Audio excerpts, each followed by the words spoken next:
حبيبي سيدنا محمد صلى الله عليه وصحبه ومن والاه إلى روح سيدنا الحبيب عمر بن عبد الرحمن العطاء صاحب الراتب والشيخ علي بن عبد الله بارس أصولهم وفروعهم أن الله يتغشاهم بالرحمة والمغفرة. الفاتحة.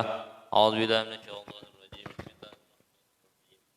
بسم الله الرحمن الرحيم. مالك يوم الدين.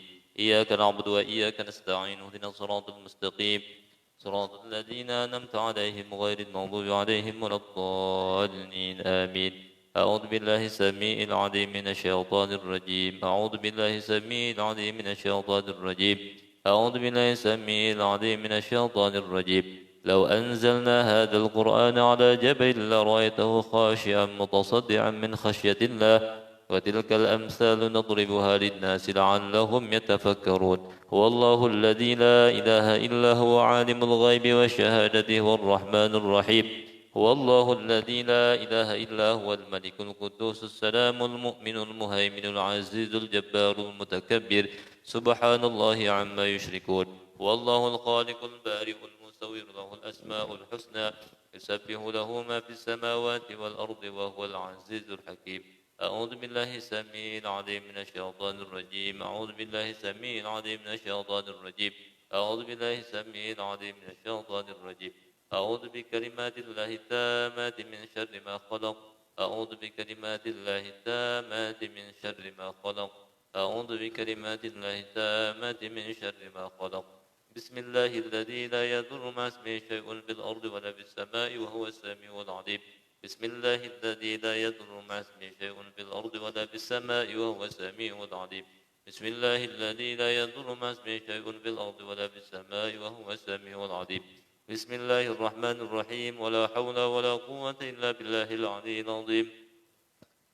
الرحيم. ولا حول ولا قوة إلا بالله العلي العظيم. بسم الله الرحمن الرحيم. ولا حول ولا قوة إلا بالله العلي العظيم. بسم الله الرحمن الرحيم. ولا حول ولا قوة إلا بالله العلي العظيم. بسم الله الرحمن الرحيم. ولا حول ولا قوة إلا بالله العلي العظيم. بسم الله الرحمن الرحيم. ولا حول ولا قوة إلا بالله العلي العظيم. بسم الله الرحمن الرحيم. ولا حول ولا قوة إلا بالله العلي العظيم. بسم الله الرحمن الرحيم. ولا حول ولا قوة إلا بالله العلي العظيم. بسم الله الرحمن الرحيم. ولا حول ولا قوة إلا بالله العلي العظيم. بسم الله الرحمن الرحيم. ولا حول ولا قوة إلا بالله العلي العظيم. بسم الله الرحمن الرحيم. بسم الله الرحمن الرحيم. بسم الله الرحمن الرحيم. بسم الله توصلنا بالله. بسم الله توكلنا بالله. بسم الله توصلنا بالله. بسم الله توكلنا بالله. بسم الله توصلنا بالله. بسم الله توكلنا بالله. بسم الله آمنا بالله. ومن يؤمن بالله لا خوف عليه. بسم الله آمنا بالله. ومن يؤمن بالله لا خوف عليه. بسم الله آمنا بالله. ومن يؤمن بالله لا خوف عليه. سبحان الله عز الله. سبحان الله جل الله. سبحان الله عز الله. سبحان الله جل الله. سبحان الله عز الله. سبحان الله جل الله. سبحان الله وبحمده. سبحان الله العظيم. سبحان الله وبحمده. سبحان الله العظيم. سبحان الله وبحمده. سبحان الله العظيم. سبحان الله والحمد لله ولا إله إلا الله والله أكبر. سبحان الله والحمد لله ولا إله إلا الله والله أكبر. سبحان الله والحمد لله ولا إله إلا الله والله أكبر. سبحان الله والحمد لله ولا إله إلا الله والله أكبر. يا لطيفا بخلقه يا عالما بخلقه يا خبيرا بخلقه الطف بنا. يا لطيف يا عليم يا خبير. يا لطيفا بخلقه يا عليما بخلقه يا خبيرا بخلقه الطف بنا. يا لطيف يا عليم يا خبير. يا لطيفا بخلقه يا عليما بخلقه يا خبيرا بخلقه الطف بنا. يا لطيف يا عليم يا خبير. يا لطيف لم يزل ألطفنا فيما نزل. إنك لطيف لم تزل ألطفنا والمسلمين. يا لطيف لم يزل ألطفنا فيما نزل. إنك لطيف لم تزل ألطفنا والمسلمين. يا لطيف لم يزل ألطفنا فيما نزل. إنك لطيف لم تزل ألطفنا والمسلمين. لا إله إلا الله. لا إله إلا الله. لا إله إلا الله. لا إله إلا الله. لا إله إلا الله. لا إله إلا الله. لا إله إلا الله. لا إله إلا الله. لا إله إلا الله. لا إله إلا الله. لا إله إلا الله. لا إله إلا الله. لا إله إلا الله.